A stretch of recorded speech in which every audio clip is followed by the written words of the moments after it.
Então nós já vimos como representar o nosso sistema, né, de forma vetorial, utilizando a base matricial para fazer a representação dos nossos sistemas. Vimos que nós podemos representar em bases diferentes, mesmo sendo o mesmo sistema representado. Isso chama princípio da não unicidade das variáveis de estados, tá? Eu posso representar o meu sistema com variáveis de estados diferentes e mesmo assim manter a mesma saída, as variáveis de saída do meu sistema.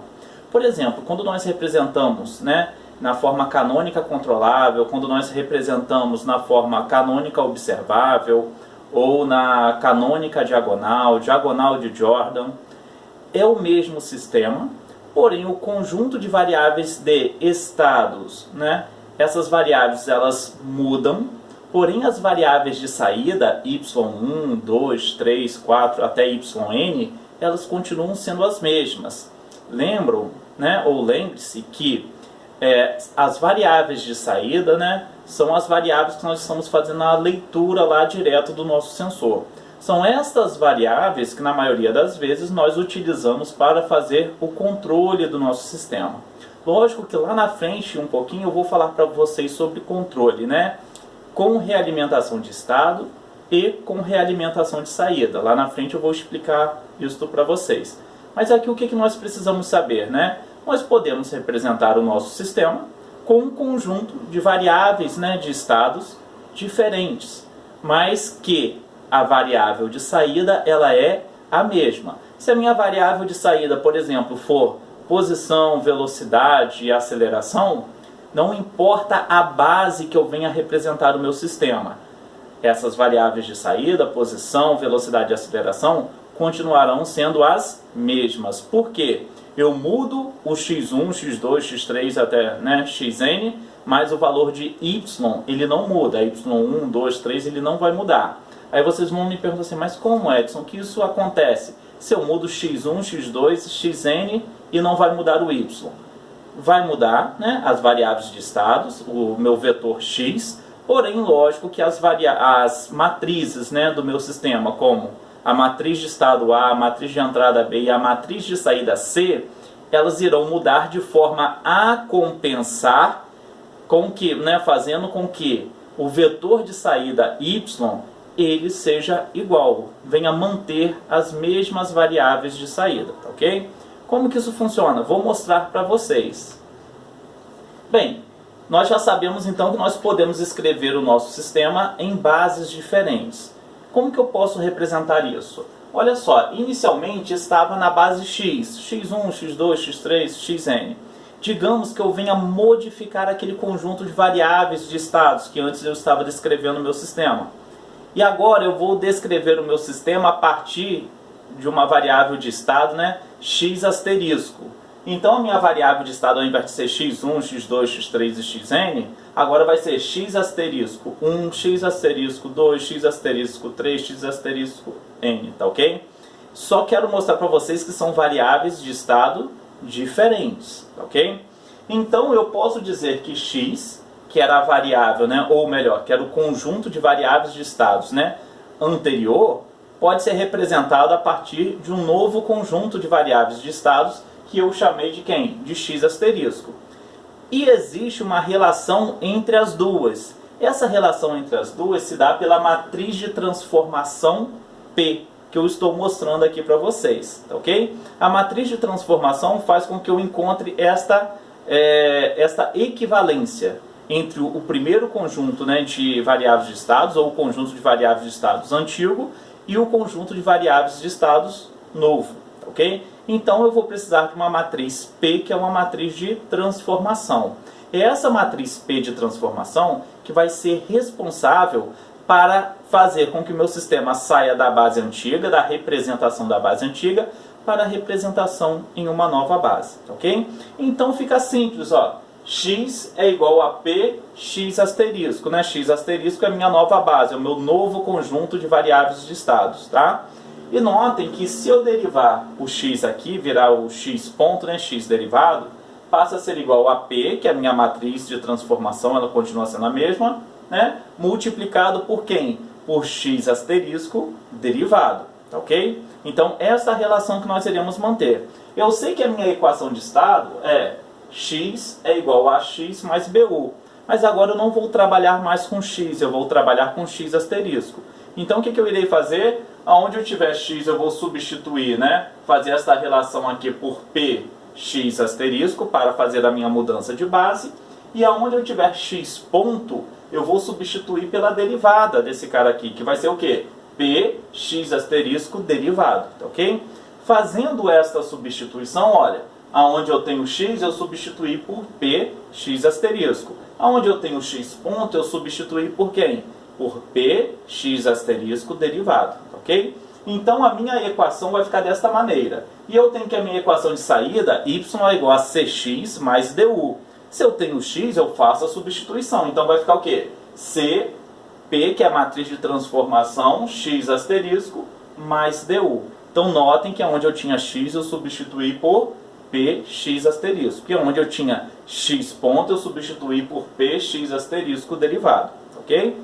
Continuando, né? O que eu vou fazer? Eu quero isolar o x asterisco derivado. Como que eu faço para isolar, deixar ele sozinho ali? Bem, como eu estou lidando com matrizes, né, eu tenho que encontrar uma operação matricial que venha, né, eliminar a matriz de transformação P que está desse lado ali. E como que eu faço para retirar essa matriz P? Basta multiplicar pela inversa de P. Por quê? A inversa de P multiplicado por P dá uma matriz identidade. E matriz identidade multiplicado por qualquer outra matriz, né, vai ser a própria matriz que eu estiver multiplicando. Então, se eu multiplicar este lado aqui por P inversa, eu tenho que multiplicar minha outra equação também pela esquerda, né, por P inversa. Então, eu terei aqui, ó, neste caso, né, multiplico aqui por P inversa, multiplico aqui por P inversa e vou multiplicar aqui, ó, por P inversa, tá ok? A mesma coisa, né, eu posso fazer em Y, na verdade a gente não vai precisar, né, o Y já está isolado, que é a nossa saída, tá ok? Foi só um deslize meu aqui. Vamos lá. Multiplicando, então, eu tenho o seguinte, olha. P, né? Aqui ele vai sumir multiplicado por P inversa. Aqui aparece o P inversa AP. E aqui P inversa vezes B. Significa o seguinte, olha. Que P inversa vezes A vezes P é minha nova matriz, né? A, nessa nova base. Por isso que eu chamei de A asterisco, tá ok? Quando eu multipliquei aqui por P inversa vezes B, P inversa vezes B, me dá a minha nova matriz B nesta base que eu estou representando, que eu chamei de B asterisco, tá? E aqui eu tenho CP. CP é minha nova matriz C nesta base que eu estou trabalhando, que eu chamei de quem? De C asterisco, tá ok? Então, eu na verdade estou saindo de uma base antiga, né, e indo para uma base nova. Nesta base nova, como eu tenho um conjunto novo de variáveis de estados, eu também vou ter uma nova matriz A, uma nova matriz B, uma nova matriz C, tá ok? A minha matriz D não muda, né, porque ali eu não tenho relação com X, com as variáveis de estado. Então, ó, né, se eu sei que P inversa vezes A vezes P é igual a minha nova matriz A, P inversa multiplicado por B, a minha nova matriz B, e C, né, que é a matriz C antiga, multiplicado por P, que é a matriz de transformação, é igual a C antiga, né, eu posso reescrever o meu sistema agora desta maneira aqui, ó. X asterisco derivado é igual a minha nova matriz A, que eu chamei de matriz A asterisco, né, multiplicado pelo vetor de variáveis de estados, né, que eu chamei aqui de X asterisco, mais B asterisco U, e a minha equação de saída Y é igual a C asterisco, que é a minha nova matriz C, multiplicado, né, pelo meu novo vetor de estado atualizado aqui, que é o X asterisco, mais DU. Para não confundir tanto, né, ficar trabalhando com X asterisco na verdade é só um conjunto de variáveis de estados novas. Então eu descrevi aqui o X asterisco como Z. Por exemplo, se antes eu tinha x1, x2, x3, x4 até xn, agora, como é um novo conjunto, né, de variáveis de estados, eu terei z1, z2, z3, z4 até zn, tá ok? Só para tentar facilitar, para não trabalhar com as mesmas variáveis. Então, olha, a minha nova equação de estados ficou dessa maneira. Z derivado é igual a minha nova matriz, né, de estado AN, multiplicado por Z, mais BN, que é a minha nova matriz de entrada, multiplicada por U, e a minha equação de saída, Y é igual a CN vezes Z, multiplicado por Z, mais DU. Só lembrando para vocês que nesta nova base, a minha nova matriz A vai ser a matriz de transformação inversa multiplicado pela matriz A antiga multiplicado pela matriz de transformação. Quem é a minha nova matriz B, a minha matriz de entrada? É a minha matriz de transformação inversa multiplicado pela matriz B antiga. E quem é a minha nova matriz C, a matriz de saída? É a matriz C de saída antiga multiplicada pela matriz de transformação. Então notem que eu posso sair da base canônica controlável, por exemplo, e ir para a canônica observável utilizando uma matriz de transformação. Eu posso sair da canônica, por exemplo, né, controlável e ir para a canônica de Jordan, se, né, eu tiver polos iguais, né, é só uma observação para vocês. Eu posso sair através de uma matriz de transformação. Posso sair da canônica observável, por exemplo, e ir para a canônica diagonal, desde que eu tenha uma matriz de transformação, ok? Mas tem que só ter alguns cuidados que nós veremos aqui ao longo dos exercícios. Então vamos resolver um exemplo de mudanças de base, né, encontrando a matriz de transformação para essa mudança de base? Bem, no nosso exercício aqui ele diz o seguinte, olha, mudar da base canônica observável para a base canônica controlável, utilizando a matriz de transformação P.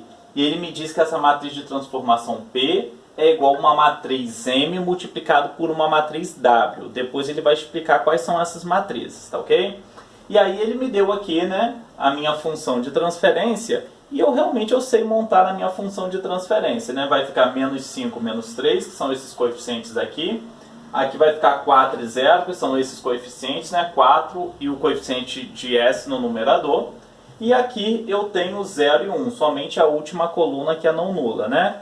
Como eu falei para vocês, é aquela receitazinha de bolo, né? Eu também poderia ter partido da canônica e encontrar as transpostas, né? A transposta de A, a transposta de C, a transposta de B para chegar aqui. Mas o objetivo, na verdade, é para mostrar para vocês que existe uma matriz que eu consigo sair desta base aqui agora, que é a canônica observável, para a canônica controlável, tá? Esta matriz de transformação é essa daqui, ó, P igual a MW. Mas afinal de contas, quem é a minha matriz W? A matriz W é a matriz das equações características. Ou seja, eu tenho aqui os coeficientes da minha equação característica, né? A1, A2, A3 até a N. Voltando aqui um pouquinho, ó. Aqui eu tenho A0, né, vale 1. Aqui eu tenho A1, que vale 3. Aqui eu tenho A2, ó, que vale 5, tá? Como neste caso o meu sistema é de segunda ordem, a minha matriz W, ela vai ficar restrita aqui, ó, A1, 1 e 1 e 0, tá ok? A minha matriz vai ser essa matriz quadrada aqui, tá ok? Só lembrando para você, ó, vai até a N menos 1. Se a minha ordem lá é 2, da minha equação característica, 2 menos 1 vai dar quanto? Vai dar 1. Então vai parar aqui, ó, vai parar em A1. Esta é a minha matriz W. E a minha matriz M? A matriz M é a matriz de controlabilidade. A matriz de controlabilidade que ele nos deu aqui, tá, pessoal? É A elevado a 0 vezes B, A elevado a 1 vezes B, A ao quadrado vezes B, até A elevado a N menos 1 vezes B. Como o nosso N aqui é igual a 2, a nossa equação característica é de segunda ordem, 2 menos 1, 1. Então, na verdade, eu vou parar aqui, ó. Eu vou fazer A elevado a 0 multiplicado por B, depois A elevado a 1 multiplicado por B. Aqui, na verdade, eu só fiz uma simplificação. A elevado a 0 vai dar 1, né? Então, eu tenho, na verdade, B. Aqui eu tenho A elevado a 1 multiplicado por B, então não coloquei aqui. Aqui é ao quadrado B e assim por diante. Para a minha solução, eu vou parar aqui, ó, B a B, ok? E eu vou utilizar como ferramenta aqui o MATLAB, né, para facilitar essa multiplicação matricial. Então, se eu quero chegar na minha nova base, eu quero sair da base canônica observável para a base canônica controlável, tá? Eu vou seguir isso daqui, ó. Minha nova matriz A é a matriz de transformação P inversa multiplicado pela matriz A antiga multiplicada por P. Qual é a matriz A antiga? É a matriz da base canônica observável.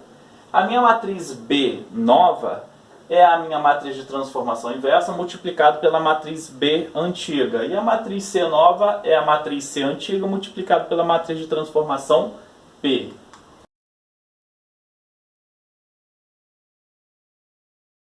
Ok?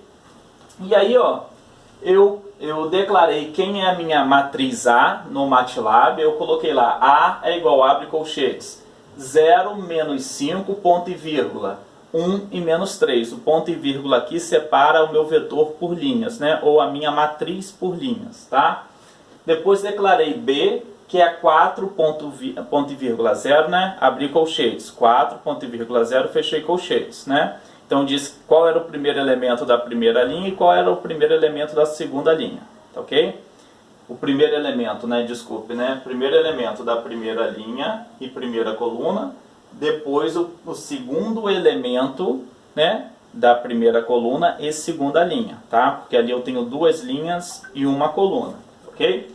E depois eu declarei a minha matriz de saída C, que é uma matriz linha, né? Então ficou abrir colchete 0, espaço e 1. Aqui, quando eu quero separar elementos, basta dar um espaço ou colocar vírgula, tá? Ponto e vírgula eu estou separando por linhas. Então declarei no MATLAB e obtive ali as minhas matrizes A, B e C. E aí eu fui montar a minha matriz M, a minha matriz W para encontrar a minha matriz P de transformação. Notem que a minha matriz M, ó, B, A multiplicado por B. Eu obtive aqui a minha matriz M, que ele já deu no exercício, né, pra gente, quem era a matriz W e quem era a matriz M.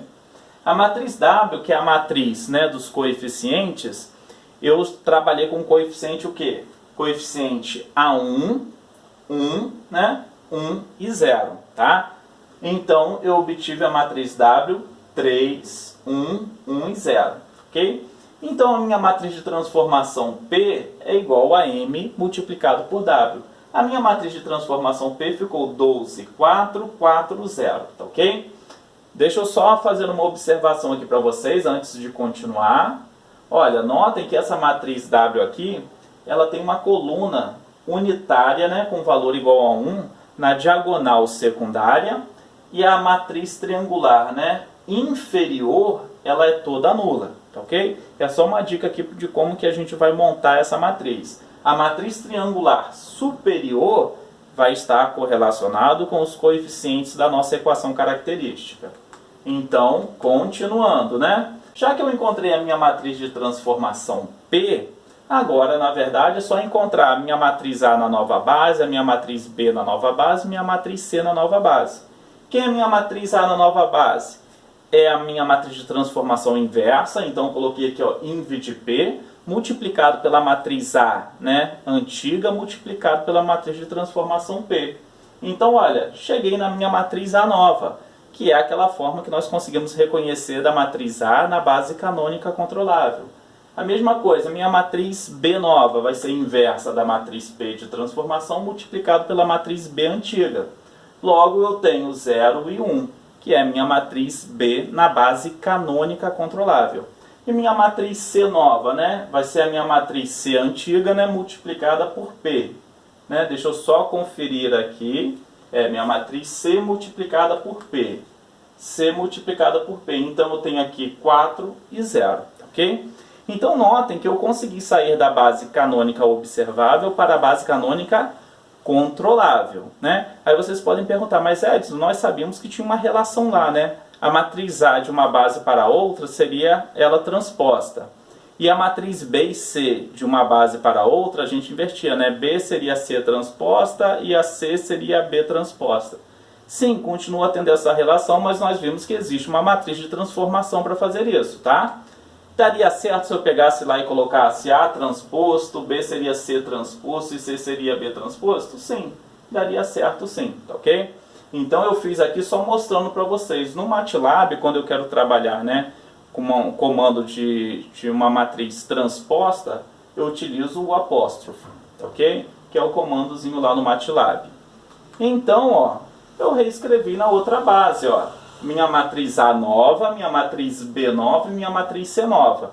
Aqui eu deixei com a variável x, mas eu poderia, né, colocar com z, por exemplo, dizer assim, ó, z1 derivado, z2 derivado é igual a 0, 1, menos 5, menos 3, multiplicado por z1, z2, multiplicado por, né, 0, 1, que é a matriz B, multiplicado por U. E aqui seria a mesma coisa, z1 e z2. Mas aqui eu preferi deixar com o valor, com a variável x. Mas só exemplificando e fazendo uma observação aqui, na verdade, chamando a atenção de vocês, que nós estamos trabalhando em bases diferentes, logo o conjunto de variáveis de estados são diferentes, ok? Então este aqui é o nosso exemplo de mudança de uma base para outra.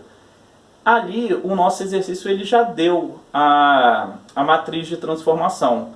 Em alguns momentos, talvez vocês tenham que fazer o inverso, né? Vocês conheçam a base que vocês têm, tanto a base atual quanto a nova base, e talvez precisem encontrar aí a matriz de transformação, tá? Melhorar aqui, né? Alguns exercícios, na verdade, vocês possuem, por exemplo, vocês sabem qual é a matriz C nova que vocês vão trabalhar, e possuem a matriz C antiga. E a partir daí vocês tenham que encontrar a matriz de transformação. Mas só fazendo aqui uma outra observação. Nestes casos, quando a gente vai tentar encontrar a matriz de transformação, né, tendo a matriz C nova e a matriz C antiga, a matriz C necessariamente terá que ser quadrada, ok? Senão nós não conseguiríamos uma solução. Porque digamos assim, uma das restrições que nós temos para encontrar este tipo de solução, tá ok?